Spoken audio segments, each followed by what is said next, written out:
Hello students, आज BSc second year paper second plant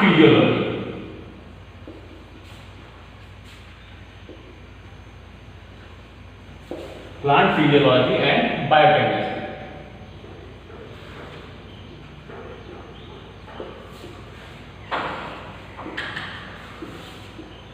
में हमारा आज का टॉपिक है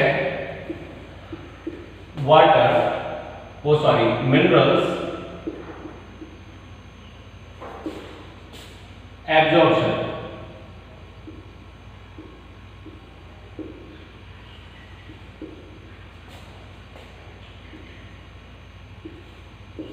और हम इसे अपटेक ऑफ मिनरल्स भी कह सकते हैं। मिनरल्स के लिए अगर अपन कहें तो मिनरल्स का जो मेन सोर्स है वो सॉइल है, ठीक है। और मिनरल जो है सॉइल में वो आयन और कैटाइंस के रूप में जो है सॉल्युबल या एक तरीके से एब्जॉर्ब कंडीशन के अंदर पाए जाते हैं। तो यहाँ पे अगर अपन कहें तो मिनरल जो है वो हमें कैटायंस धनावेशित एंड एनायंस ऋणावेश के रूप में जो है वो मिलते हैं। कैटायंस की हम बात करें तो कैटायन जैसे वाटर मॉलिक्यूल्स के ब्रेकडाउन से हाइड्रोजन, प्रोटॉन्स, पोटेशियम, सोडियम, ठीक है। उसके अलावा हम बात करें तो magnesium, manganese, calcium, copper, zinc, ammonia आदि के रूप में जो है वो हमें प्राप्त होती है। ऐसे अगर हम एनाइंस की बात करें तो OH negative, chlorine, PO4 negative, HPO4 -2 and H2PO4 जो फॉस्फेट है वो हमें आयंस के रूप में मिलेगा। अगर ये हम बात करें तो बेसिक, ये न्यूट्रल और ये एसिडिक, हाइड्रोजन मॉलिक्यूल जो है वो एसिडिक सॉइल्स को जो है वो मॉलिब्डेनम जो है वो भी हमें एनाइंस के रूप में प्राप्त होता है, सल्फेट आयंस के रूप में। इस तरीके से जो मिनरल्स हैं वो आयन और कैटाइंस के रूप में जो है वो प्राप्त होते हैं।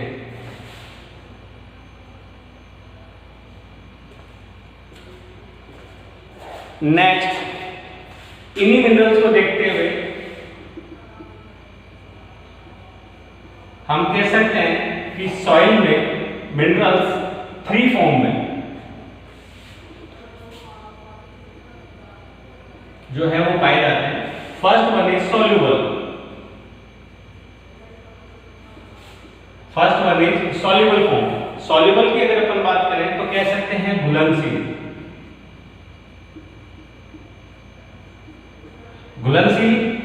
आयन एंड कैटाइनों के रूप में, और मेनली ये है कि कोलाइडी जो विलियन है मिसेल्स वाटर मॉलिक्यूल्स उनके अंतरक इसके अवकाश में उपस्थित जल में घुलनशील अवस्था में पाए जाते हैं, जो कि वाटर जो प्लांट रूट है उसकी रूट हेयर द्वारा बीपीडी मान के अनुसार या परासरण विभव जो है उसके अनुसार क्या कर लेते हैं, अवशोषित करते हैं, जिसके साथ ये मिनरल्स भी क्या हो जाते हैं, उनके साथ अवशोषित हो जाते हैं। सेकेंड पॉइंट यहाँ पे हम ले सकते हैं ऑब्जर्व। इसको हम कह सकते हैं अधिशोषित।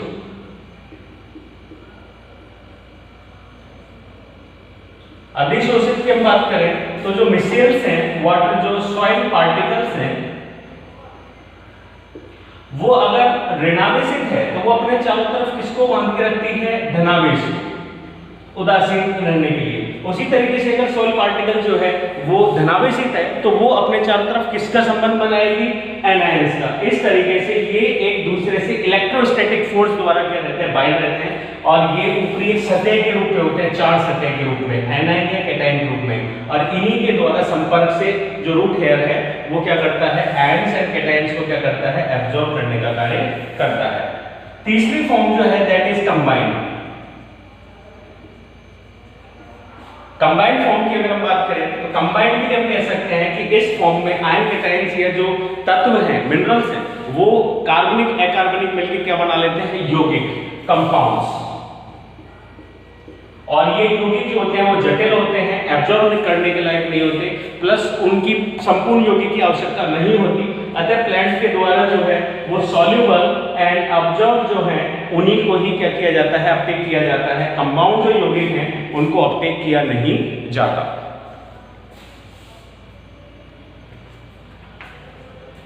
अब हम बात करते हैं ऑब्जर्व की।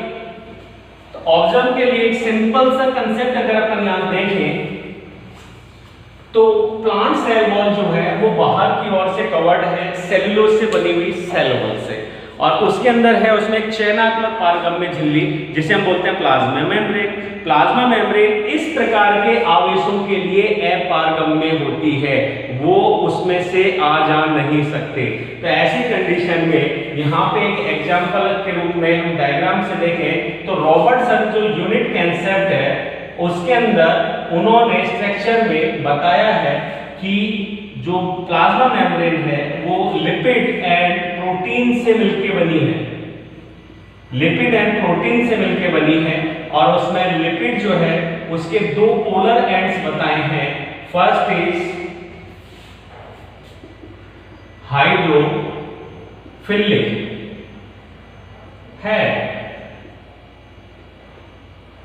हाइड्रोफिलिक का मतलब हो गया जल स्नेही, जल स्नेही सिर जो कि वाटर के लिए सॉल्युबल है, जबकि उसकी जो टेल है वो है हाइड्रोफोबिक टेल, जल विरोधी। तो ऐसे कंडीशन में अगर अपन कहें तो यहां पे लिपिड जो है उस लेयर में से गैसेज, कुछ डाइज, कुछ अल्कोहल लाइक सब्सटेंस, कुछ टॉक्सिक सब्सटेंस, टॉक्सिक का मतलब न्यूरोटॉक्सिक, ठीक है, न्यूरोटॉक्सिक लाइक ड्रग्स, ठीक है, उसके अलावा लिपिड आदि जो हैं उनका फ्रीली मूवमेंट देखा गया है, आसानी से ट्रांसपोर्ट होती है। परंतु अगर अपन वाटर सॉल्युबल कंटेंट्स की बात करें, बड़े जटिल मैक्रोमोलेक्यूल्स की बात करें या वाटर कंटेनिंग सब्सटेंस की बात करें तो वो लिपिड में से पार नहीं हो सकते, बिकॉज दीज आर हाइड्रोफोबिक। तो ऐसे में ये कहां से पार होते हैं, क्योंकि प्लाज्मा मेम्ब्रेन के लिए तो हम कह रहे हैं कि ये चयनात्मक पारगम्य और लिपिड भी बनी हुई है, नहीं जाने देंगे। तो ऐसे में ये विशिष्ट प्रोटीन जो होते हैं ये ट्रांसपोर्टर्स का कार्य करते हैं, ट्रांसपोर्टर्स का कार्य करते हैं, और ये दो प्रकार के होते हैं, एक्सट्रिंसिक और intrinsic.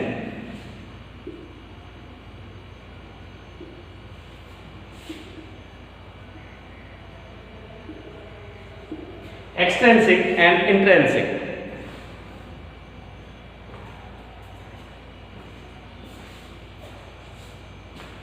Extrinsic protein cytoplasm,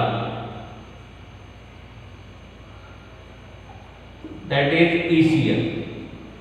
cytoplasm की तरफ अधिक होते हैं ECM की तुलना में, ये डोमेन्स एंड एटीपीज का कार्य ज्यादा करते हैं, और ये झिल्ली के आर पार नहीं होते, ये केवल आधे तक ही उसको भेजते हैं, जबकि इंट्रिंसिक कंप्लीट होते हैं, दोनों पोलर रीजन्स होते हैं बाहर से अंदर तक, और यही ट्रांसपोर्टर्स का कार्य करते हैं, ठीक है। ये विशिष्ट प्रकार के जो ट्रांसपोर्टर प्रोटीन्स होते हैं उन्हें हमने चैनल्स,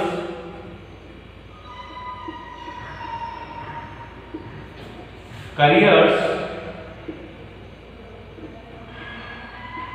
एंड पंप्स, इसे हम गेट के नाम से भी जानते हैं। यहां इनका जो मूवमेंट है वो अलग अलग है। चैनल जो होते हैं वो पैसिव डिफ्यूजन को रिप्रेजेंट करते हैं। पैसिव डिफ्यूजन के लिए अगर मैं आपसे कहूं तो एक एग्जांपल जैसे कि सोडियम चैनल की अगर अपन बात करें तो 1 मिलीसेकंड के लिए सोडियम चैनल के ओपन होते ही अबाउट देन 8000 से ज्यादा मॉलिक्यूल्स एक बार में ट्रांसफर हो जाते हैं, ठीक है। वहीं अगर अपन कैरियर्स की बात करें तो ये लगभग चैनल से 1000 गुना कम चलते हैं या कम धीरे चलते हैं। तो इसका कारण ये है कि कैरियर जो है वो सिलेक्टिव है चैनल्स की तुलना में। ऐसा नहीं चैनल ओपन हो गए तो कुछ भी जा रहा है, नहीं। लेकिन जैसे सोडियम की बात कर रहा हूं तो सोडियम के समान कोई दूसरा आयन है तो वो उसके साथ में गमन कर सकता है, प्लस चैनल्स के कारण बहुत तेजी से जो सांद्र प्रवणता है उसके अकॉर्डिंग बहुत तेजी से चेंजेस आता है। ठीक है, चैनल्स, और ये पैसिव होते हैं, ये एनर्जी कंज्यूम नहीं करते। कैरियर्स की अगर अपन बात करें तो कैरियर्स जो हैं वो फैसिलिटेट डिफ्यूजन को फैसिलिटेट करते हैं। फैसिलिटेट की अगर अपन बात करें तो जैसे विशिष्ट अणुओं के लिए होते हैं, जैसे कि ग्लूकोज कैरियर चैनल्स के अपन कैरियर पॉइंट के प्रोटीन की अपन बात करें तो ये ग्लूकोज की सांद्रता के अनुसार या ग्लूकोज के अटैचमेंट से इसकी कंफर्मेशन स्टेट क्या होती है, चेंज। तो these are known as facilitate, और ये डिफ्यूजन को ही कर रहा है, अर्थात इसमें भी एनर्जी कंज्यूम नहीं हो रही है।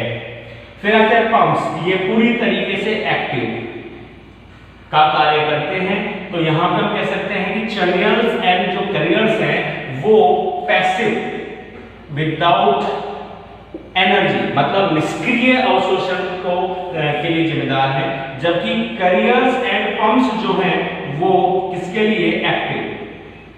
अर्थात चैनल पूर्ण रूप से पैसिव है, पंप्स पूर्ण रूप से पैसिव है, लेकिन कैरियर जो है वो कुछ विशिष्ट मॉलिक्यूल्स के लिए या मिनरल्स के लिए जो है वो पैसिव के समान कार्य करते हैं, और कुछ के लिए ये जो होते हैं वो एक्टिव के समान कार्य करते हैं। या सिंपल हम कह सकते हैं कि कैरियर में अगर एटीपीएस डोमेन ऐड हो जाता है और एनर्जी फॉर्म उसमें ऐड हो जाती है तो वो किसके रूप में काम करेगा, एक्टिव के रूप में। और अगर एनर्जी फॉर्म नहीं आती है तो ऐसे वो किस रूप में काम करेगा, पैसिव के रूप में काम करेगा। इनकी कन्फर्मेशनल स्टेट और डायरेक्शन के आधार पे ये जो ट्रांसपोर्टर्स है इनकी तीन प्रकार की मूवमेंट्स हम देख सकते हैं, दैट इज लिपोफिलिक, और ये हो गए उसमें प्रोटीन ट्रांसपोर्टर्स। इसमें अगर अपन देखें तो कोई मॉलिक्यूल है जैसे कि कैल्शियम, ये अंदर से बाहर की तरफ जा रहा है, या जैसे हम यहाँ पे देखें तो जैसे कि पोटेशियम, इसको हम बाहर से अंदर ला रहे हैं। तो यहाँ देखिए एक प्रोटीन ट्रांसपोर्टर के द्वारा एक प्रकार के आयन को या तो अंदर से बाहर भेजा जा रहा है या बाहर से अंदर लाया जा रहा है। तो यहाँ पे एक डायरेक्शन एक मॉलिक्यूल के लिए, तो हम कह सकते हैं यूनिपोर्ट। उसी प्रकार एक एग्जांपल और लेते हैं जिसमें कोई मॉलिक्यूल जो है वो बाहर से अंदर या अंदर से बाहर की तरफ जा रहा है। तो हम इस प्रकार के जब एक चैनल से या एक पोर्ट से एक बार में दो मॉलिक्यूल्स पे काम होता है, दैट इज नोन एज बाइपोर्ट। एक साथ दो, तीन हो रहे हैं तो ट्राइपोर्ट। तो ऐसे में दो मॉलिक्यूल्स पे काम कर रहा है लेकिन इनकी डायरेक्शन सेम है, बाहर से अंदर या अंदर से बाहर। तो ऐसे में these are known as symport. ठीक है, थर्ड में यहां पे है तो बाइपोर्ट, परंतु एक मॉलिक्यूल दो पोटेशियम्स को अंदर ला रहा है और उसी दौरान ये तीन सोडियम्स को कहां लेके जा रहा है, बाहर।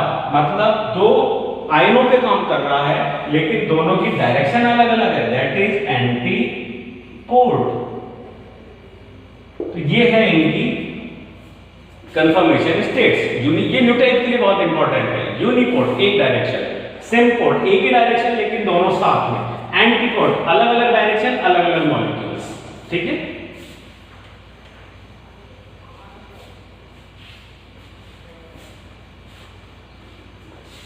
अब हम बात करते हैं मोड ऑफ ट्रांसपोर्ट या सॉरी मिनरल्स की। तो यहां पे हम कह सकते हैं कि दो टाइप से मिनरल्स का ऑब्जर्वेशन होता है, और फर्स्ट टाइप की हम बात करें तो टाइप फर्स्ट जो है दैट इज पैसिव।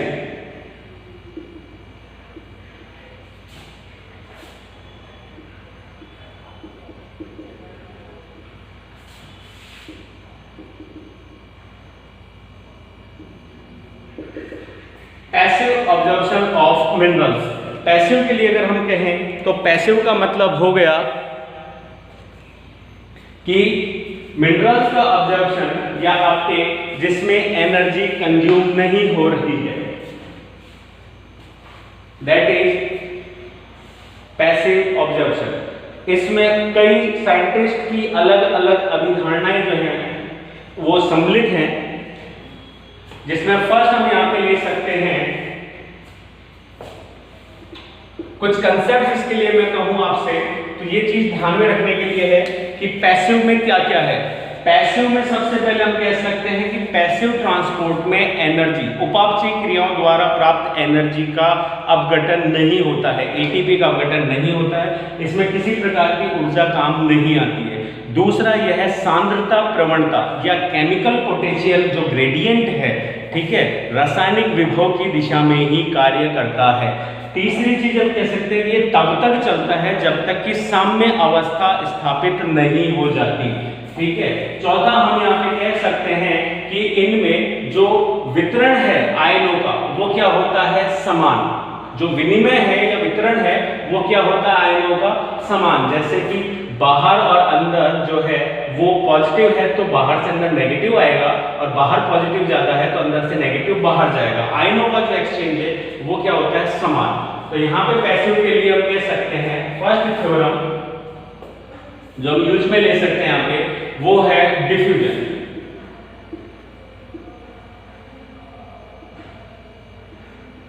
डिफ्यूजन की अगर अपन बात करें तो विसरण, और विसरण में भी हम इसको दो कैटेगरीज में बांट सकते हैं, that is passive diffusion and active diffusion. मतलब समझिए डिफ्यूजन हमेशा जो कंसंट्रेशन है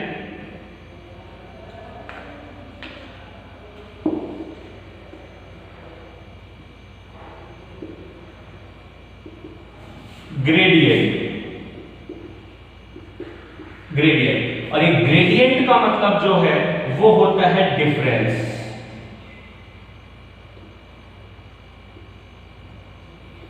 डिफरेंस का मतलब समझिए, एक सिंपल से एग्जांपल में हम कह रहे हैं कि जैसे कि यहाँ पे एक यू शेप की नलिका है जिसमें हमने यहाँ पे यहाँ तक लेवल तक वाटर भर के इसको ब्लॉक कर दिया, ट्यूब ए ट्यूब बी।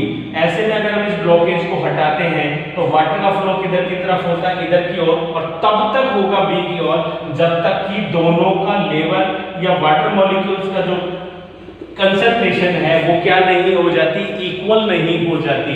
तो ऐसे कंडीशन में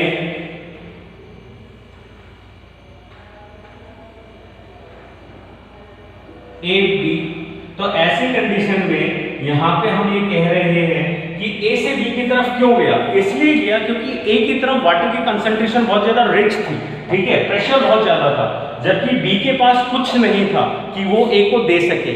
ऐसे में जो ही हमने बीच के लेवल को या जो हमने एफर्ट लगाया था उसको हटाया, ब्लॉक को लगाया था उसको हटाया, तो ए से फ्लो कहां गया, बी की तरफ, और तब तक चला है जब तक दोनों इक्वल नहीं हो गए, साम्यावस्था।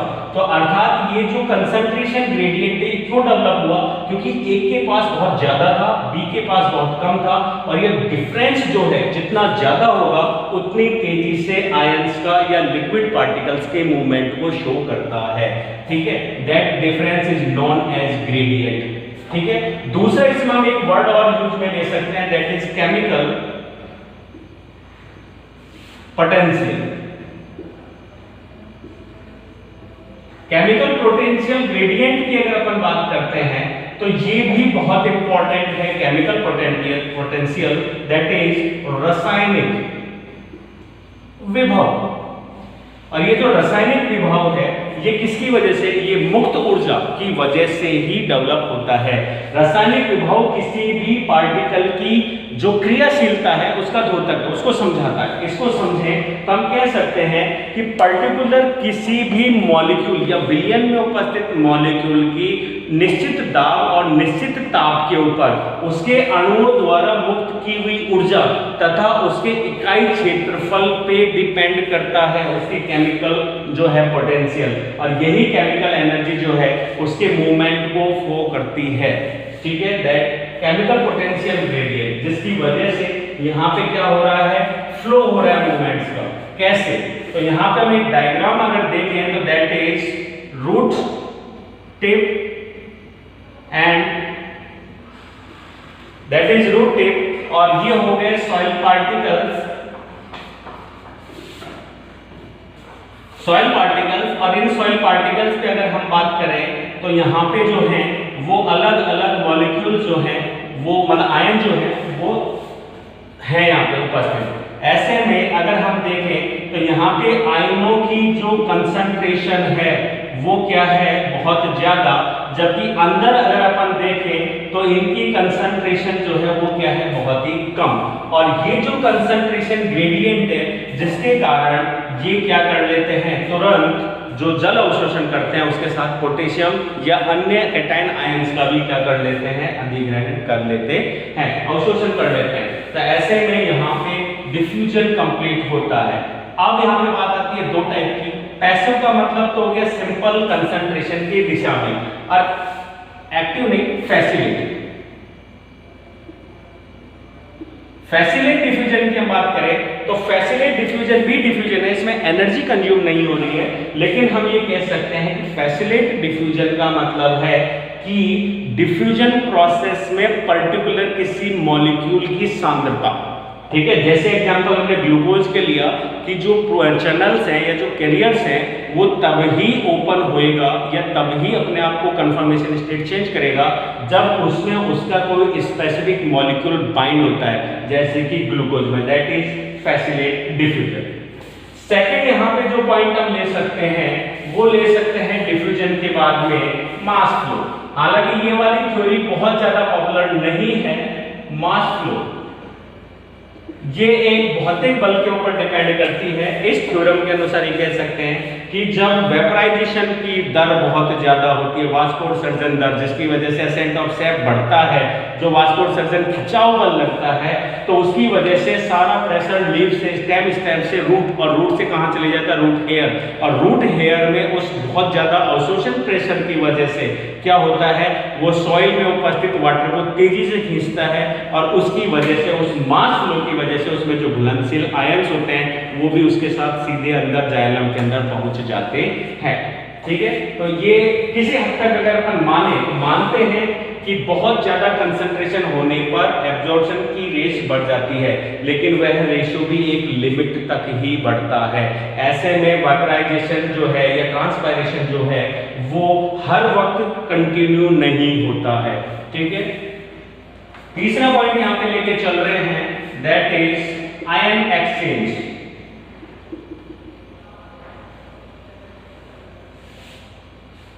इसको हम कह सकते हैं आयन विनिमय। आयन विनिमय एक तरीके से पुराने पुरातत्व काल के समान एक संबंध के ऊपर है, लेन देन, कि मैं आपको इसके बदले कुछ दूंगा, आप उसके बदले मेरे को कुछ दे दीजिए, जिससे ना तो आयनिक विभव मेरा चेंज होगा और ना ही आयनिक विभव आपका चेंज होगा। That is ion exchange. ठीक है, आयन एक्सचेंज की अगर अपन बात करें तो यह भी एक तरीके से कंसंट्रेशन ग्रेडियंट के अकॉर्डिंग ही है, और इस थ्योरम के लिए हम ये कह सकते हैं कि यहाँ पे दो मत हमारे पास चल रहे हैं। फर्स्ट अगर अपन इसकी बात करें तो इसके अंदर हम कह सकते हैं contact,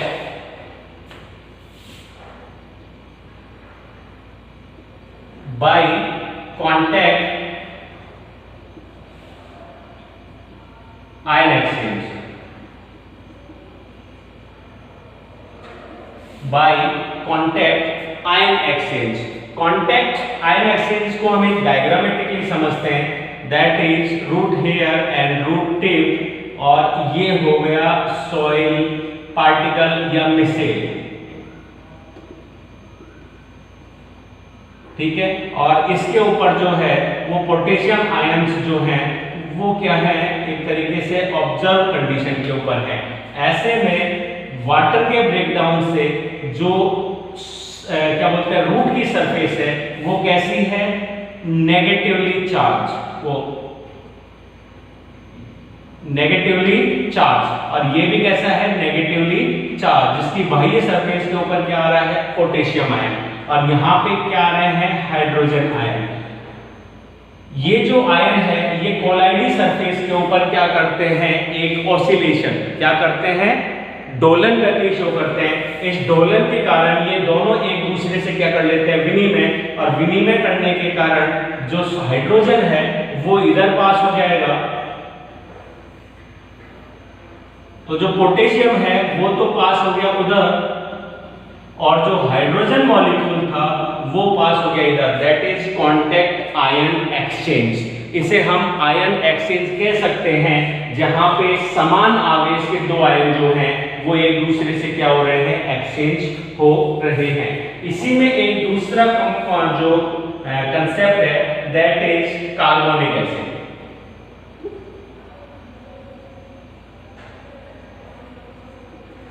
carbonic acid ion exchange या एक्सचेंज,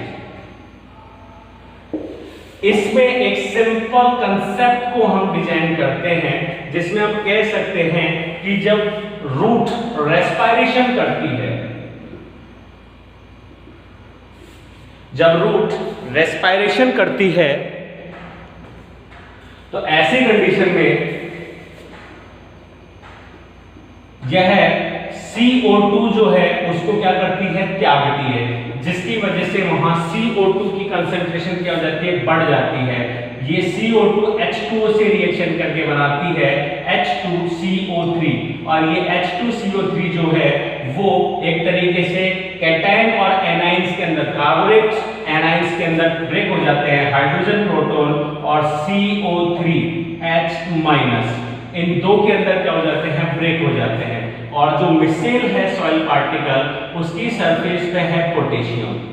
तो ऐसे में यहां पर that is hydrogen and that is HCO3, ठीक है। तो यहां पे क्या हो रहा है कि ये जो HCO3 माइनस है ये इस पॉजिटिव से क्या होगा, आकर्षित, जिसकी वजह से वो जो दोलन गति हो रही है ऑसिलेशन, जिसके कारण ये क्या करेगा, हाइड्रोजन रिप्लेस होगा यहाँ और ये पोटेशियम रिप्लेस होगा किस वे के, पॉजिटिव HCO3 नेगेटिव पर, और ये रूट द्वारा क्या कर लिया जाएगा, ऑब्जर्व कर लिया जाएगा। इस प्रकार आयंस का जो है वो चेंज हो जाएगा। दूसरी तरफ मैं कहूं तो जो ऋणायन है वो कंट्रोल हो रहा है किससे, OH नेगेटिव से, और जो प्रोटॉन्स है वो कंट्रोल हो रहे हैं किससे, H पॉजिटिव से। इस प्रकार कार्बोनिक आयन जो एसिड है उसके कारण वाटर को क्या किया जाता है, वो सॉरी मिनरल्स को क्या किया जाता है, ऑब्जर्व किया जाता है। नेक्स्ट और हम इसके अंदर अगर हम डालें तो वो हम डाल सकते हैं डोनन इफेक्ट या डोनन इक्विलिब्रियम।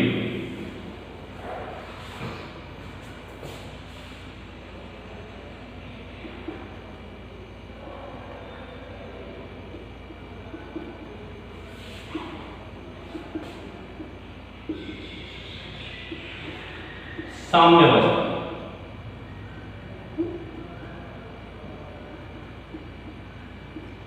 साम्यावस्था की बात करें तो सबसे पहले Fg जो डोनन थे,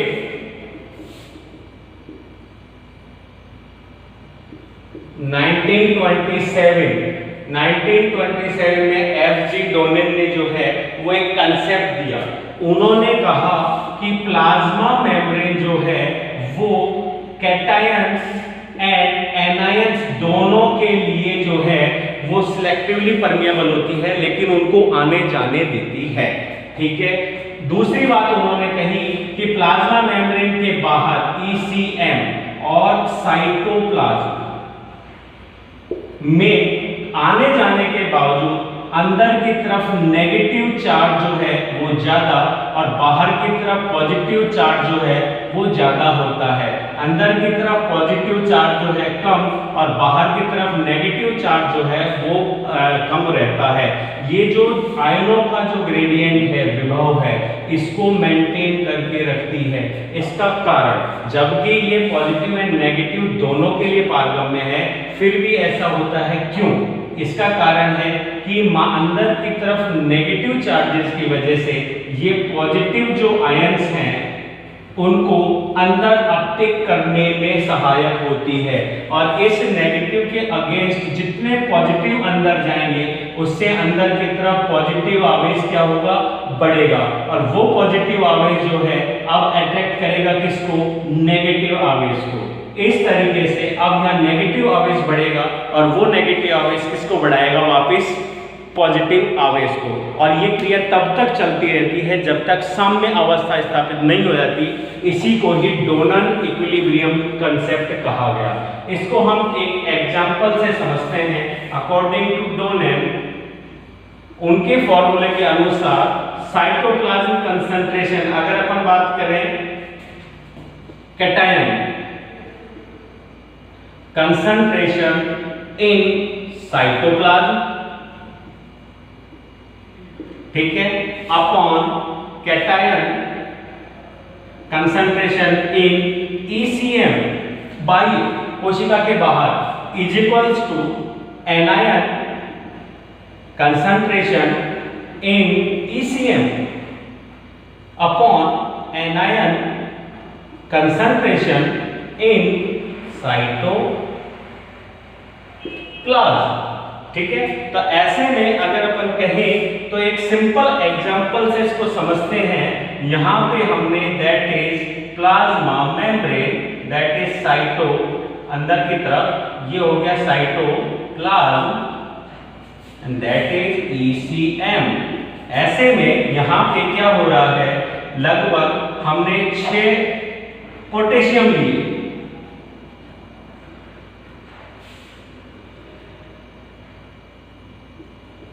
पोटेशियम, और 6 ही हम ले रहे हैं क्लोरीन।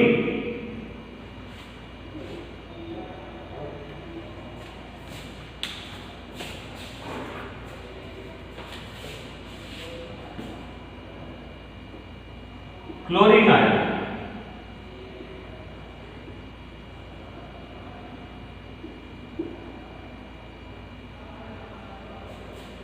छह पोटेशियम 6 क्लोरीन।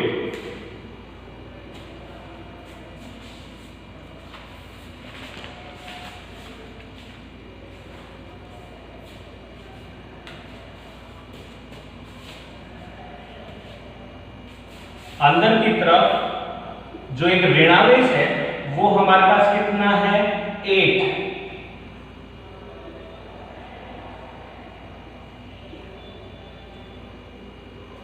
ठीक है, तो नेक्स्ट इक्विलिब्रियम की तरफ अगर अपन चले तो नेक्स्ट हमारे पास होगा कि यहाँ पे ऋणावेश कितना है, 8, और बाहर की तरफ है धनावेश और ऋणावेश।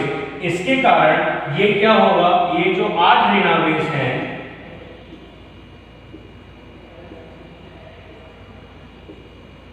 ये जो 8 ऋणावेश है ये अंदर की तरफ क्या कर लेंगे, 2 पोटेशियम्स को बढ़ाएंगे, ठीक है, और 2 क्लोरीन्स जो हैं उनको बढ़ाएंगे।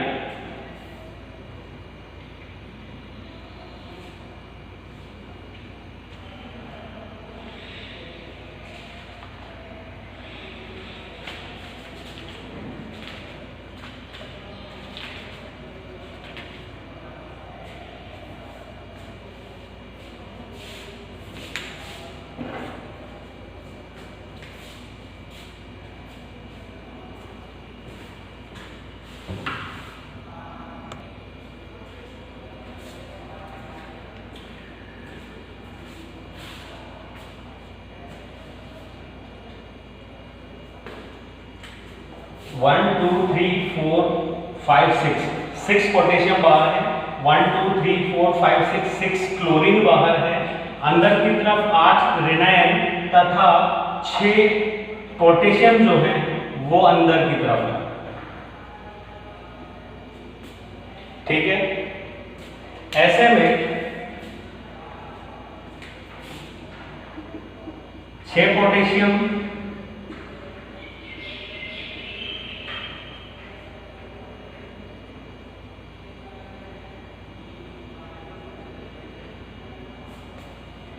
ऐसे में 6 पोटेशियम 3 और 3 6, यहां हम कह सकते हैं 6 potassium plus 6 Cl is equals to 8 R negative plus 6 potassiums जो कि बने हैं बाहर की तरफ 6 4 रह गए,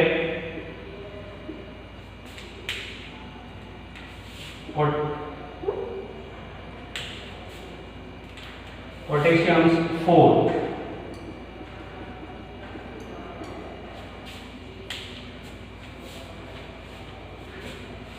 4 potassium plus 4 chlorides equals to 8R plus 8 potassium plus 2 chlorides.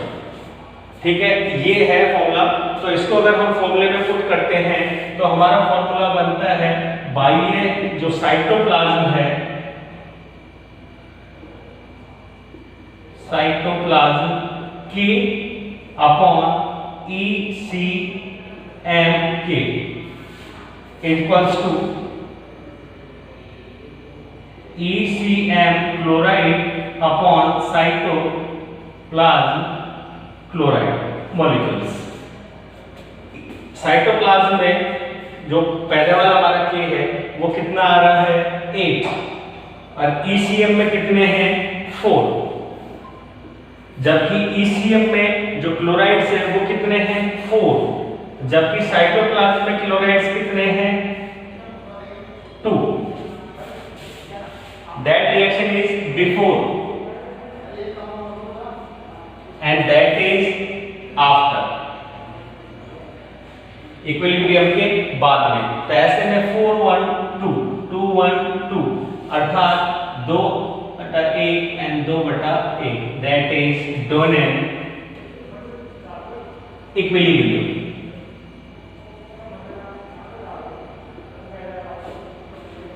ठीक है, इसके अनुसार जो है मिनरल्स का ऑब्जर्वेशन होता है, दैट इज डोनेन इक्विलिब्रियम। अब हम बात करते हैं एक्टिव। सेकेंड पॉइंट जो आता है वो है एक्टिव मिनरल ऑब्जर्वेशन। इसके लिए वही सेम चीजें, सबसे पहले इस प्रकार के ट्रांसपोर्टेशन या अवशोषण में क्या है एनर्जी, उपापचय क्रियाओं द्वारा जनित ऊर्जा का व्यय होगा या अपघटन होगा, जिसकी वजह से ये अपनी कंफर्मेशन स्टेट को चेंज करेंगे। Active observation. ठीक है, तो यहां पे अगर आप एक्टिव की बात कर रहे हैं तो कह सकते हैं एनर्जी कंज्यूम होगी। दूसरी चीज कह सकते हैं सांद्रता प्रवणता की दिशा के विपरीत ये कार्य करेंगे। इनमें कभी भी साम्य अवस्था स्थापित नहीं होती और जो आयनों का विनिमय है वो कभी भी समान नहीं होता है। आयनों का विनिमय कभी भी समान नहीं होता है। तो इनमें भी अनेक वैज्ञानिकों का समय समय पर मत दिए हुए हैं, जिसमें अपन फर्स्ट नंबर पे अगर बात करें तो यहां पे फर्स्ट दे सकते हैं करियर कंसेप्ट,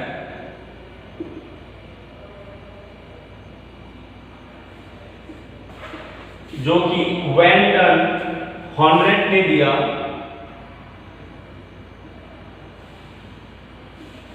लगभग 1937 में।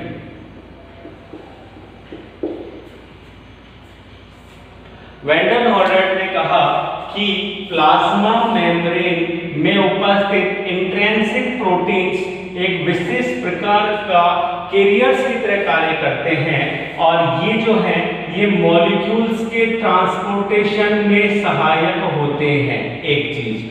दूसरा, ये कैरियर्स मैं प्रारंभ में बता चुका हूं, कैरियर्स फैसिलिट डिफ्यूजन में भी काम आते हैं और एक्टिव ट्रांसपोर्ट में भी काम आते हैं। अगर यहाँ पे एक्टिव ट्रांसपोर्ट या एब्जॉर्प्शन की बात कर रहे हैं तो यहाँ पे एनर्जी कंज्यूम होगी।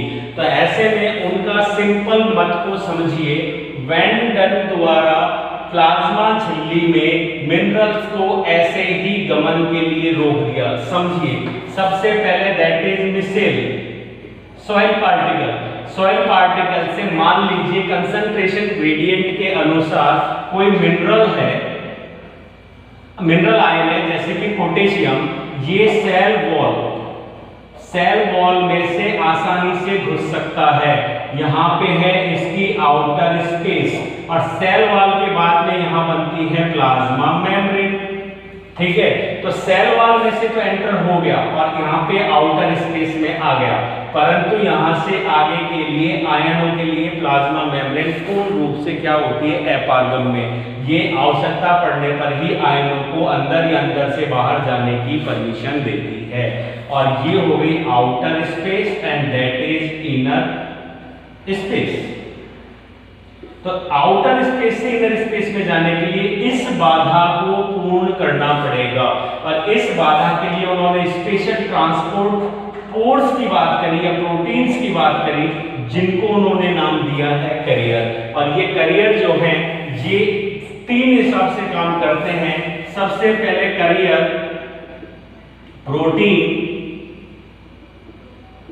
जो है वो रिएक्शन करता है अपने आयन से, या जिस मिनरल को उसको अपटेक करना है।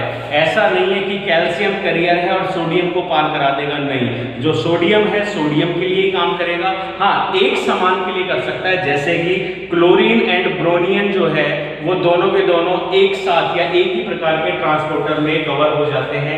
या जैसे सोडियम एंड पोटेशियम है, या सोडियम या हाइड्रोजन है, ये एक समान ट्रांसपोर्टर से क्या हो जाते हैं, ट्रांसपोर्ट होने की क्षमता रखते हैं। तो ऐसे में ये आयन के साथ में जो है क्या बनाता है, कॉम्प्लेक्स। और ये कॉम्प्लेक्स जो है वो एटीपी के जल अपघटन से क्या बनता है, एक्टिव। एंड एक्टिव हो गया अपनी कन्फर्मेशन, जो ओपन एंड क्लोज बोलते हैं ना इनको, कंफर्मेशन स्टेट को क्या करेगा, चेंज, और चेंज करने के बाद क्या करेगा, ट्रांसफर। बाहर से अंदर या अंदर से बाहर। सिंपल सी समझिएगा कि पैसिव के अंदर तो क्या हो रहा था, एक सिंपल सा मैकेनिज्म था, दैट इज चैनल में एक स्टेज है ये वाली, जैसे कि ये हो गया प्लाज्मा मेम्ब्रेन, और इसमें ये हो गए कैरियर प्रोटीन्स, जो बाहर की तरफ से हमेशा के लिए क्या है, ओपन है, अंदर की तरफ से हमेशा क्या रहते हैं, क्लोज, जिसकी वजह से कोई भी चीज इसमें पार नहीं हो सकती। तो ये सेम पोजीशन को हम बना देते हैं यूं, दैट इज। अब इसमें बाहर से कोई मॉलिक्यूल आया, लाइक सोडियम आके यहाँ पे फंसेगा, अपनी जो बाइंडिंग साइट होगी उस बाइंडिंग साइट से आके क्या हो जाएगा, जुड़ जाएगा। जुड़ने के बाद जैसे इसमें एक सिंपल एग्जांपल और दे दें चेंज करके थोड़ा सा, तो इसमें हम ये बाइंडिंग साइट्स बना रहे हैं चौकोर। तो ऐसे में देखिए एक मॉलिक्यूल ये है, एक मॉलिक्यूल ये है, एक मॉलिक्यूल ये है, एक मॉलिक्यूल ये है, एक मॉलिक्यूल ये है, अलग अलग शेप और अलग अलग बाइंडिंग साइट के। तो हम इस बाइंडिंग साइट को देख के कह सकते हैं, जैसे कि ये पोटेशियम के लिए है, ये सोडियम के लिए है, तो ऐसे में हम कह सकते हैं कि ये भी नहीं, नहीं, नहीं और नहीं, केवल यही एक ऐसा आयन है जो इस कैरियर से क्या कर सकता है, बाइंड कर सकता है। तो उसके अलावा और कोई इससे बाइंड होंगे ही नहीं। या जैसे एग्जांपल मेरे पास में इन मार्कर्स की अलग अलग कंपनीज के हैं, ये सेम कंपनी का अगर है, जैसे कि ये दोनों एक कंपनी के हैं, इसमें मैं अगर ग्रीन वाले कैप को हटा के रेड में भी डालता हूं तो ये दोनों एक दूसरे में फिट हो जाएंगे, क्योंकि यहाँ पे कलर का चेंजेज है, साइज सेम है, दोनों एक जैसे हैं। लेकिन ये वाले को अगर मैं हटाऊं, ये अलग कंपनी का है, और इसको अगर मैं इस ब्लैक के ऊपर कैप डालूं तो ये कभी भी फिट नहीं होगा, क्योंकि ये दोनों की बाइंडिंग साइड्स अलग अलग होती है। यही है एक सिंपल सा कंसेप्ट, जिसकी वजह से सेम कैरियर जो है अपने ही आयन को चेंज करने की एबिलिटी रखता है। तो यहाँ पे केवल पोटेशियम ही जुड़ पाएगा, और जो ही पोटेशियम इससे जुड़ेगा तो ये हमारी हो गई स्ट्रक्चर, ये हो गया इसकी confirmation state, that is potassium. जो ही पोटेशियम अपनी बाइंडिंग साइड से जुड़ेगा, इसकी कंफर्मेशन स्टेट चेंज हो जाएगी, ये ऊपर की तरफ से क्या हो जाएंगे, जुड़ जाएंगे। ये ऊपर की तरफ से तो जुड़ जाएंगे, और नीचे की तरफ से जो है वो क्या हो जाएंगे, ओपन हो जाएंगे। पहले इनकी शेप कैसी है, यूं, सोडियम आ गया, अब ये ऊपर से जुड़ जाएंगे और नीचे से ओपन हो जाएंगे, जिसकी वजह से सोडियम अंदर अब साइटोप्लाज्म में आ चुका है, और यहाँ सोडियम या पोटेशियम, और ये रिलीज हो जाएगा किसके अंदर, साइटोप्लाज्म में। That is the confirmation state, या इसको हम इसका ओपनिंग या क्लोजिंग की बात करें तो यहाँ पे सबसे पहले ये अपने आयन या जिसको भी ट्रांसपोर्ट करना उसके साथ कॉम्प्लेक्स बनाएगा, फिर डोमेन्स एटीपी का हाइड्रोलाइसिस करके उसको एक्टिव करेंगे, उसकी कंफर्मेशन स्टेट चेंज होगी, और कंफर्मेशन स्टेट चेंज होने के बाद उस मॉलिक्यूल का जो है वो ट्रांसपोर्ट होगा। और अकॉर्डिंग टू वेंटन उन्होंने कहा कि मॉलिक्यूल्स का ट्रांसपोर्ट एक ही दिशा में होता है, बाहर से अंदर। कभी भी मॉलिक्यूल्स मतलब आयंस, अंदर से बाहर की ओर कभी भी नहीं होता, और ये एनर्जी के साथ ही चलते हैं। कंसंट्रेशन ग्रेडियंट से इन पर कोई प्रभाव नहीं होता। इस कंसेप्ट के समर्थन में अनेक मत आए, और इन मतों का डिस्क्रिप्शन हल्का सा हम यहाँ पे कर लेते हैं, जिससे हमारे लिए इजी हो जाएगा।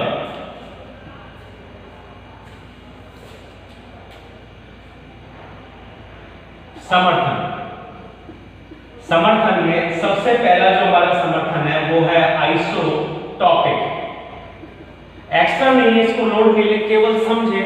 करियर कंसेप्ट में हम उसके समर्थन के कुछ सेंटेंस दे रहे हैं। आइसोटॉपिक एक्सचेंज, आइसोटॉपिक एक्सचेंज जिसको सबसे पहले जो दिया वो एप्स्टीन ने समझा था। एप्स्टीन के संबंध को समझिए, ठीक है।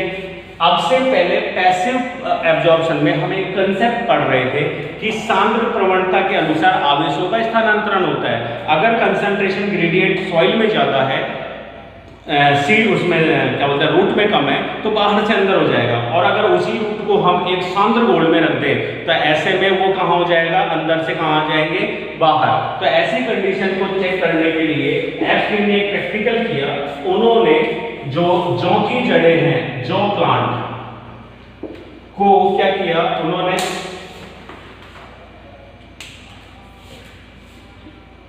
पोटेशियम SO4 तथा कैल्शियम SO4 के घोलों में रखा। पोटेशियम SO4 की अगर अपन बात करें तो इसमें एक स्पेशलाइजेशन है, K2SO4 इसमें एक स्पेशलाइजेशन है। जो इसका सोडियम, ये सल्फर है, ये आइसोलेबल्ड है।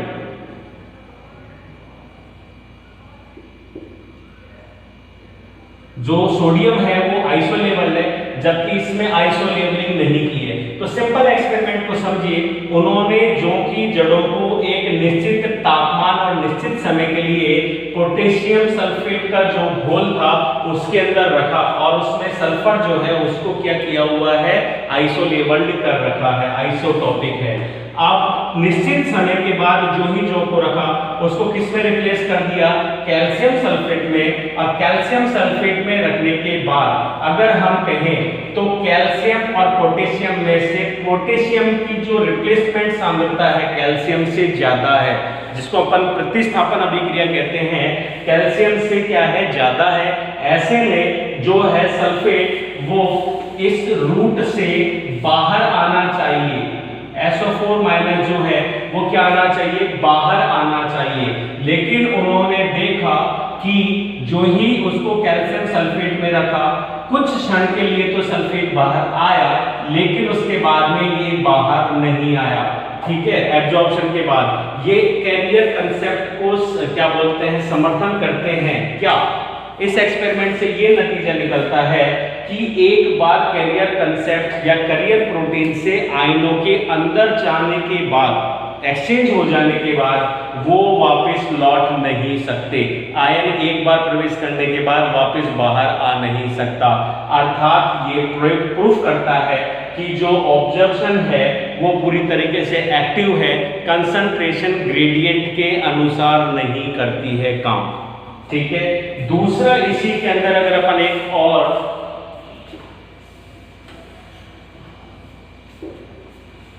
समर्थन का पॉइंट दें तो दूसरा दे सकते हैं सैचुरेशन।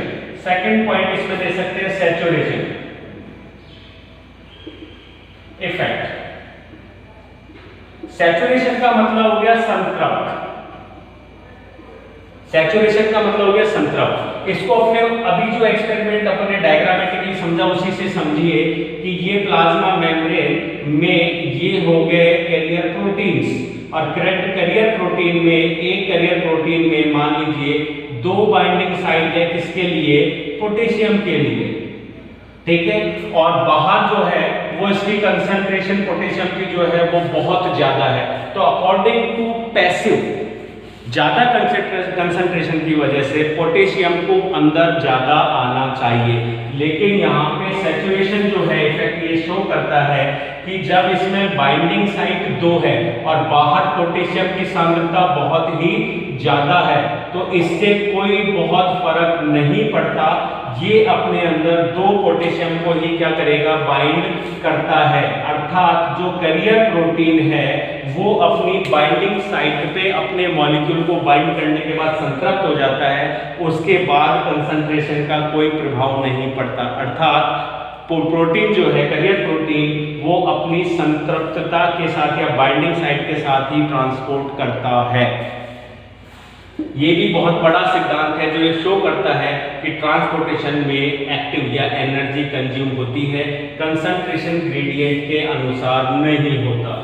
तीसरा पॉइंट यहाँ पे अगर अपन दें तो स्पेसिफिक का दे सकते हैं या विशिष्ट का, स्पेसिफिसिटी,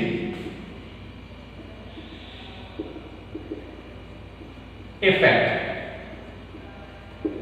स्पेसिफिसिटी की अगर अपन बात करें तो यहाँ पे अपन दे सकते हैं कि बाह्य में बहुत सारे धनायन और बहुत सारे ऋणायन होते हैं, ऐसे में क्लोरीन जो है वो ब्रोमीन जो है उसके साथ या दोनों समान है एक ही ट्रांसपोर्टर को यूज में लेते हैं। जैसे कि सोडियम है वो पोटेशियम के साथ कैरी होता है, उसी तरीके से अगर अपन बात करें पोटेशियम जो है वो रूबिडियम के साथ में जो है वो आगे बढ़ता है।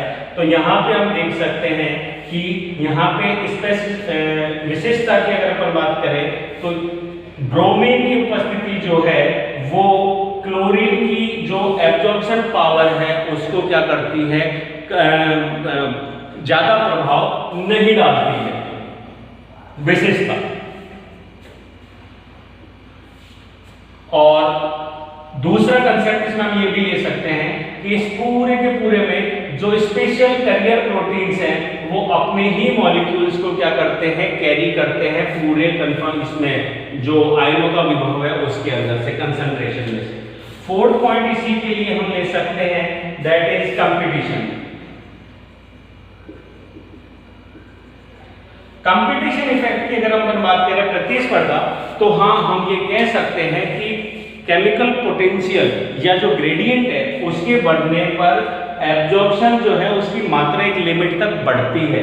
जैसे इसी एग्जांपल से समझे, क्लोरीन एंड ब्रोमीन दोनों समान आवेश है, समान आकार है, एक ही प्रकार के ट्रांसपोर्टर जो है उससे क्या करते हैं, ये ट्रांसपोर्ट होते हैं। तो ऐसे में अगर यहाँ देखा गया है कि क्लोरीन की सांद्रता ज्यादा है ब्रोमीन से, तो क्लोरीन का अवशोषण बढ़ जाता है, परंतु अगर यहाँ पे ब्रोमीन की सांद्रता को हम बढ़ा देते हैं तो देखा गया है कि क्लोरीन का जो अवशोषण है वो बाधित होता है।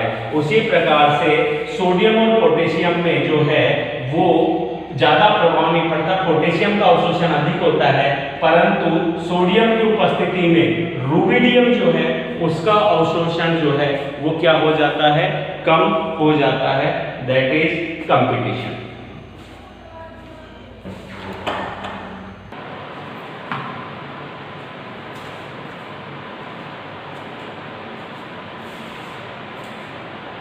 एक्टिव ऑब्जर्वेशन में अब हमारा दूसरा जो सिद्धांत है वो है साइटोक्रोम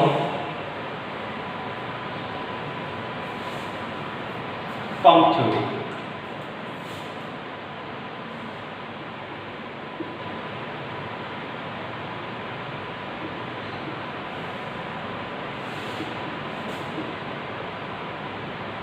और हाइड्रोलिसिस।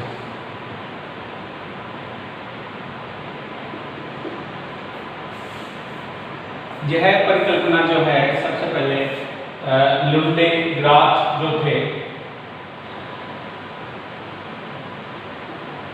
वे 1935 में दी, जिसे वापस उन्होंने रिवाइज किया अबाउट 1955 में, ठीक है। और इसके अनुसार उन्होंने जौ पादप के अंदर ये एक्सपेरिमेंट करते हुए देखा कि एक स्वस्थ पादप को जमीन से उखाड़कर जब उनकी रूट को उन्होंने किसमें, एक लवणीय विलयन में डाला जिसमें सांद्रता ज्यादा थी, और जब उसमें डालने के बाद उसको देखा, ऑब्जर्व किया, तो उनको समझ में आया कि जो ऑक्सीजन की जो दर है वो वेपराइज इसको ऑब्जर्वेशन को क्या करती है, बहुत ही ज्यादा बढ़ाती है, स्टिमुलेट करती है, उद्दीपित करती है। अर्थात उनके अनुसार ऑक्सीडेशन जो है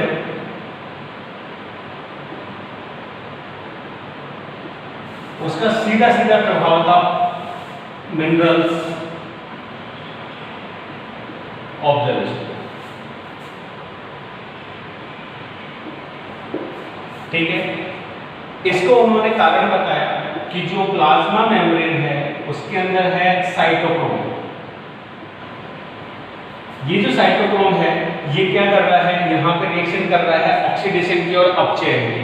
ऑक्सीडेशन और अपचयन के लिए अगर अपन कहें रेडॉक्स एंड ऑक्सीडाइज, ऑक्सीडाइज का मतलब हो गया कि अगर ये इलेक्ट्रॉन को ग्रहण करता है, इलेक्ट्रॉन कहां से आ रहे हैं, वाटर के हाइड्रोलाइसिस से, H+ इलेक्ट्रॉन्स।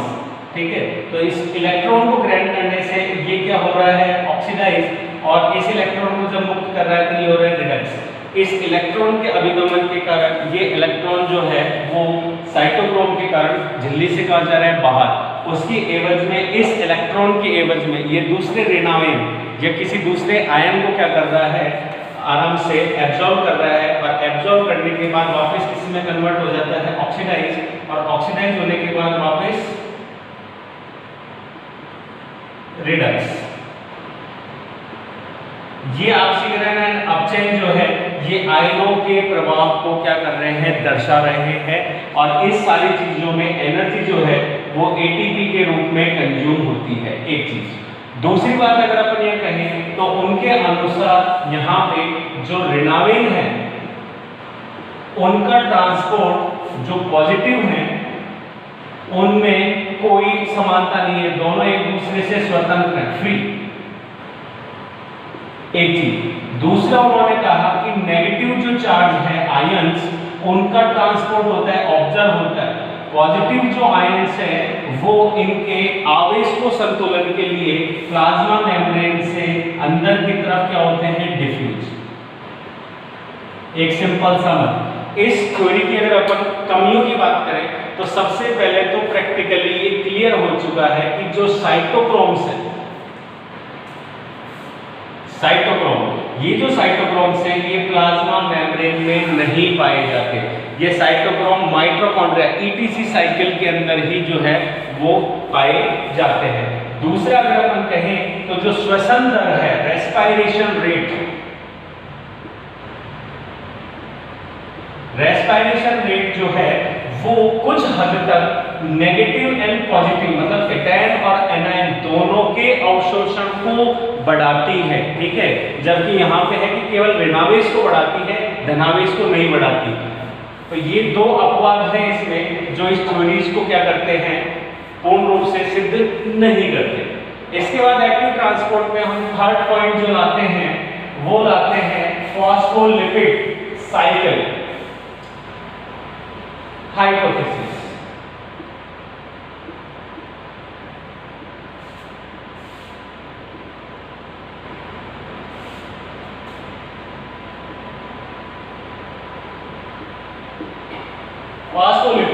फॉस्फोलिपिड साइकिल की अगर अपन बात करें तो ये सबसे पहले बेनेट लैब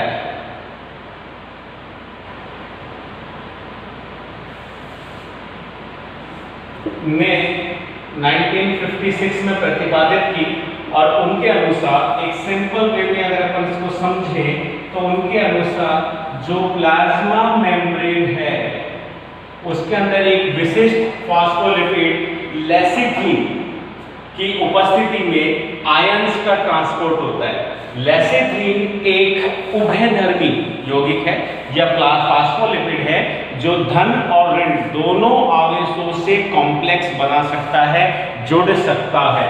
ठीक है, इस उभयधर्मिता के गुण के कारण लेसिथिन, तो इसका एक साइकिल की अगर अपन बात करें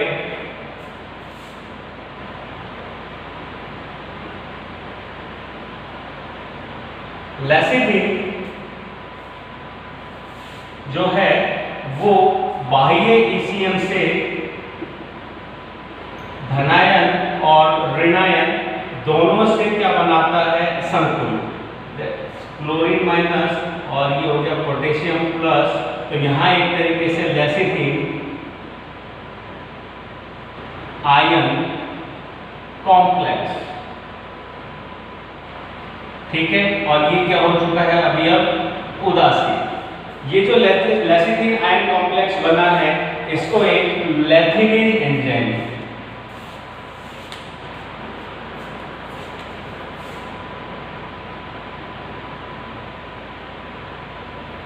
लेथिनेज एंजाइम द्वारा क्या कर दिया जाता है, अपघटित कर दिया जाता है फास्फो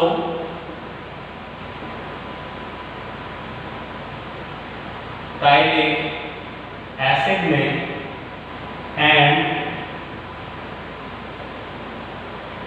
कॉलिन।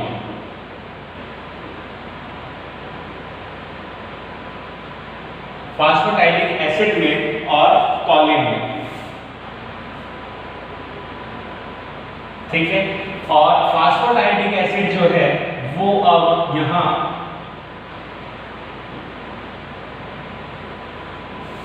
साइटोप्लाज्म में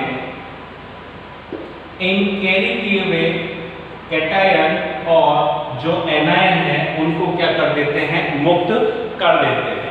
अब कॉलिन जो है वो कॉलिन इसके द्वारा सिंथेटेज एंजाइम द्वारा ATP, magnesium ion inorganic phosphate से क्या बनाता है, एडीपी। एटीपी के जल अपघटन से जो कॉलिन सिंथेटेज है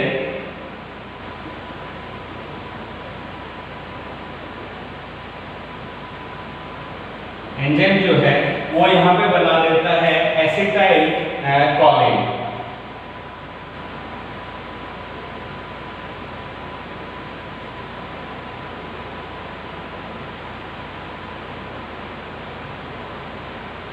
और एसिटाइल कोएंजाइम, ये जो कॉलिन है इससे एस्ट्रेज एंजाइम जो है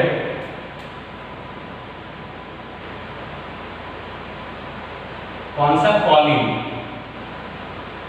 एस्ट्रेज एंजाइम जो है वो क्या है, that is Colin synthetase and Colin esterase. ये एस्ट्रेज एंजाइम जो है इसका पुनर्संगठन कर देता है इसमें पुनः लेसिथिन में, और लेसिथिन जो है वो झिल्ली के बाहर की ओर से पुनः आयनों को कलेक्ट करने के लिए वापस किया हो जाता है रेडी। और इस पूर्ण चक्कर के अंदर जो है वो एनायन व ऋणायन जो है वो अंदर की ओर जो है मूवमेंट होता रहता है। अतः हम इसे लेसिथिन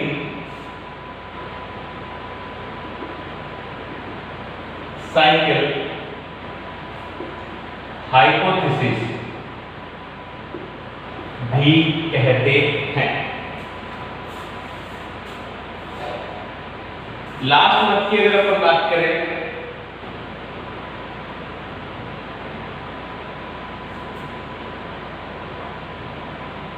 ये थर्ड लास्ट मत की अगर अपन बात करें तो लास्ट मत अपन ले सकते हैं यहां पे एटीपेज, या फिर उसको कह सकते हैं इलेक्ट्रोकेमिकल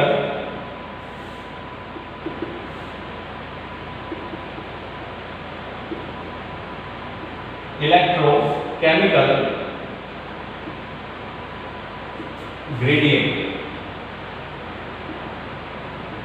सिंपल भाषा में हम इसको कह सकते हैं एटीपेज, और इसको हम कह सकते हैं ट्रांसपोर्ट होने वाले आयनों के नाम के आधार पर सोडियम, पोटेशियम, पंप।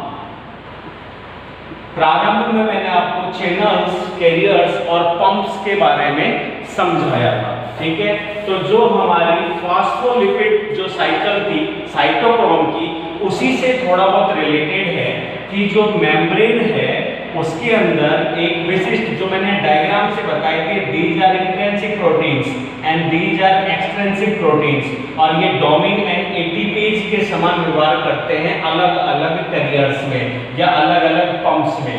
तो ये जो प्लाज्मा मेम्ब्रेन है इसमें यहाँ पे अंदर की तरफ दीज आर एटीपेज और एटीपी एज, और एटीपी का एज जो है वो किसकी वजह से होता है? H2O के हाइड्रोलाइसिस से। ठीक है, इस हाइड्रोलाइसिस से क्या हो रहा है? यहाँ पे hydrogen atom and OH negative जो बन रहा है, ये हाइड्रोजन एटम कहाँ आ जाता है? झिल्ली के बाहरी सतह पर। जैसे हमने एक्सचेंज थ्योरी करी थी, कांटेक्ट एक्सचेंज, तो यहाँ पे जो हाइड्रोजन आयन है ये बाहर आ जाता है और ये यहाँ से अंदर, जैसे कि जो हमारे मिसाइल्स थे उसमें से पोटेशियम के साथ एक्सचेंज में भी क्या करता है? मदद करता है। लेकिन इस पूरे कंसेप्ट में जो है वो क्या हो रहा है? आयन जो है वो कब बन रहे हैं? वाटर के हाइड्रोलाइसिस से। और वाटर का हाइड्रोलाइसिस किसकी वजह से हो रहा है? ATP के जलावतरण से, जो कि कंप्लीट करता है ATP। एक पॉइंट। दूसरा पॉइंट, OH नेगेटिव जो है वो दूसरे ऋणायनों को आवेशित करने या उनको उदासीन करने के काम में आ रहा है। इसी कारण इसका नाम दिया गया है इलेक्ट्रोकेमिकल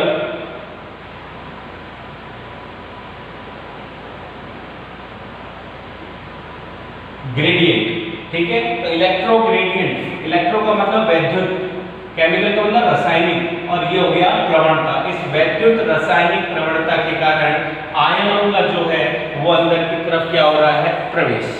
ये तो हो गया सिंपल। अब इसका एक डायरेक्ट इफेक्ट मैं बताता हूं। जैसे कि मैंने नाम से बताया कि जिसको ट्रांसपोर्ट किया जाता है उसके अकॉर्डिंग, तो यहाँ पे है हमारे पास में सोडियम और हमारे पास में है पोटेशियम पंप। डायरेक्ट इफेक्ट में दैट इज प्लाज्मा मेम्ब्रेन, जिसको हम बोल रहे हैं लिपिड लेयर। ये हो गए इसके अंदर ट्रांसपोर्टर प्रोटीन्स, जिनको हम नाम दे रहे हैं पंप्स। ठीक है, और इन पंप्स की बात करें तो ये पंप के स्ट्रक्चर को इस तरीके से ड्रॉ करते हैं।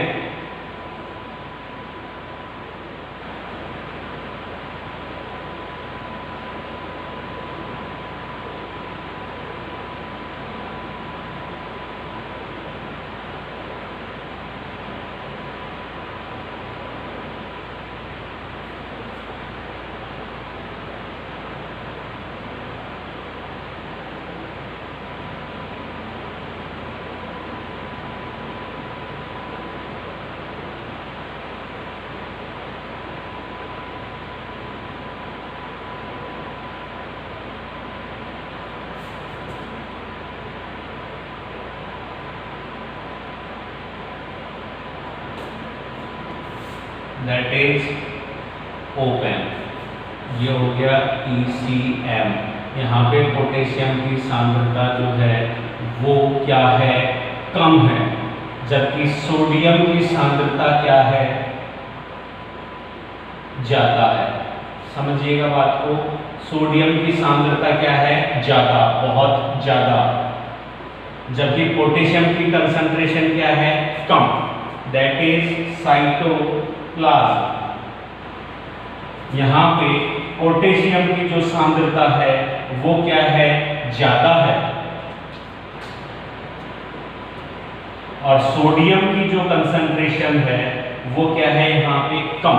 अंदर की तरफ सोडियम कम है, पोटेशियम ज्यादा है, और पोटेशियम सोडियम को रिप्लेस करता है, क्योंकि ये जो प्रवणता है ट्रांसपायर वो क्या बोलते हैं मॉलिक्यूल्स का ट्रांसपोर्ट है, हर चीज में पोटेशियम जो है धनायन की तरह काम करता है, जबकि सोडियम धनावेश होने के बावजूद भी एक सस्पेंड या फिर अगर अपन बात करें संदमल की तरह व्यवहार करता है।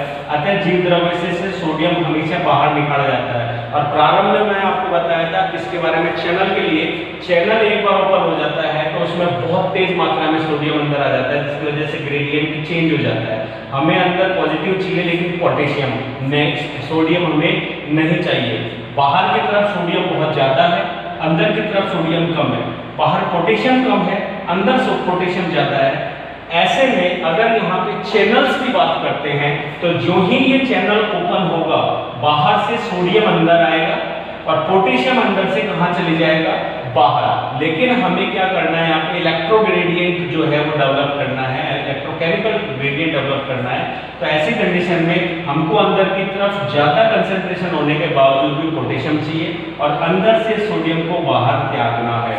तो that is the first confirmation state.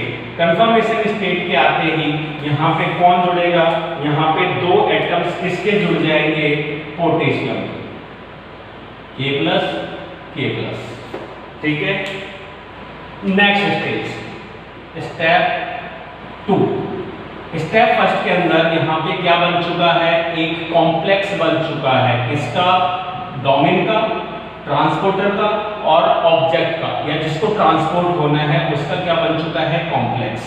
अब जो नीचे के डोमेन्स हैं, इन डोमेन्स के अंदर क्या कंप्लीट होता है, एटीपी का क्या होता है, जल अपघटन, जिसकी वजह से ये अपनी कंफर्मेशन स्टेट को क्या करेंगे, चेंज। और चेंज करते ही अब जो डायग्राम बनता है वो ये है, ये बाहर से जो ओपन थे वो क्या हो जाएंगे, बाहर से बंद, और अंदर की तरफ क्या हो जाएगा, ओपन।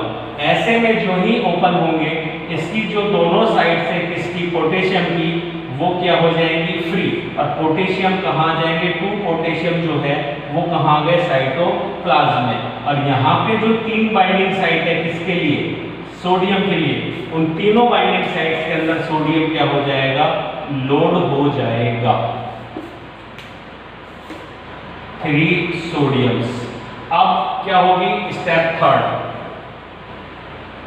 स्टेप थर्ड के अंदर ये अपनी पुनः जो इसकी सिस्टम था या जो कंफर्मेशन स्टेट थी उसमें लौटना चाहेगा, क्योंकि ये हमेशा बाहर से ओपन अंदर से क्लोज। केवल एटीपी की वजह से कंफर्मेशन स्टेट कुछ देर के लिए चेंज हुई थी। ऐसे में यहाँ पे सोडियम लोड हो चुका है, सोडियम लोड होते ही वापस क्या होगी, कंफर्मेशन स्टेट चेंज, और चेंज होते ही ये बाहर की तरफ क्या हो जाएंगे, ओपन, और अंदर की तरफ क्या हो जाएंगे, क्लोज।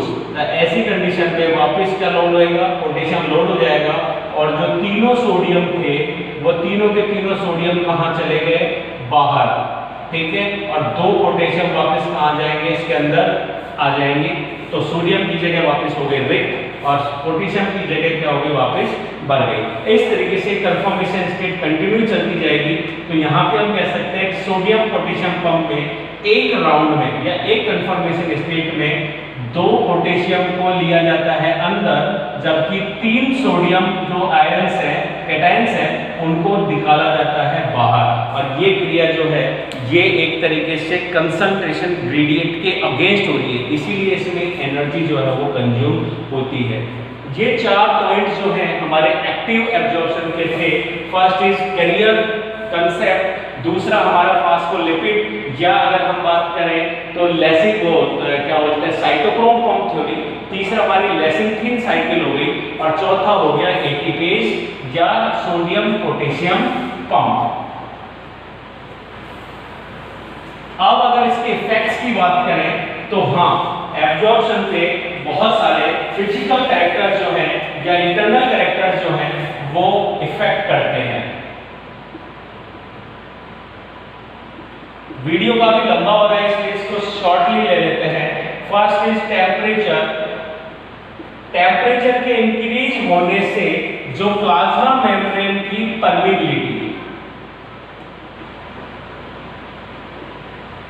परमिबिलिटी जो है वो इंक्रीज हो जाती है, जिसकी वजह से परासरण दर बढ़ जाती है और अवशोषण दर भी बढ़ जाती है, ठीक है। तो ऐसे, लेकिन ये लिमिट तक।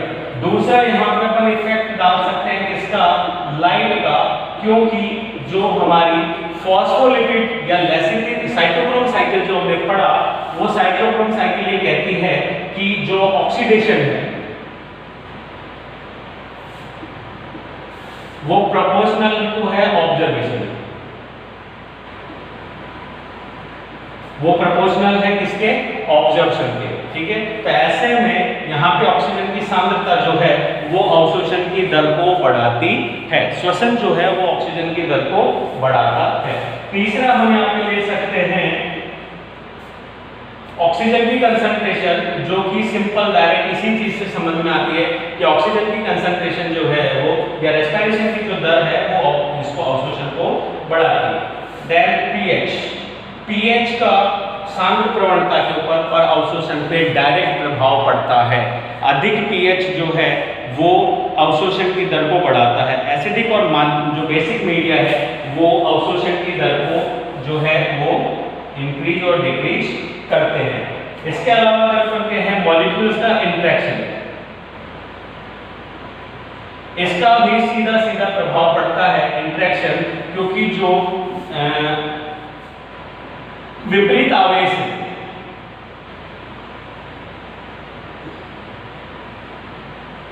वो एक दूसरे को क्या करते हैं, आकर्षित, और जो समान आवेश है वो एक दूसरे को क्या करते हैं, प्रतिकर्षित, रिपेल। तो ऐसी कंडीशन में इंटरेक्शन जो है वो पॉजिटिव इफेक्ट जो है वो इस पे डालता है। 6 पॉइंट हम ले सकते हैं प्लांट की ग्रोथ या सेल्स की ग्रोथ। तो ग्रोथ बढ़ने के साथ जो है रेस्पिरेशन रेट कम हो जाती है, जिसके कारण वाट मिनरल्स की जो एब्जॉर्ब करने की क्षमता है वो भी क्या हो जाती है, कम हो जाती है।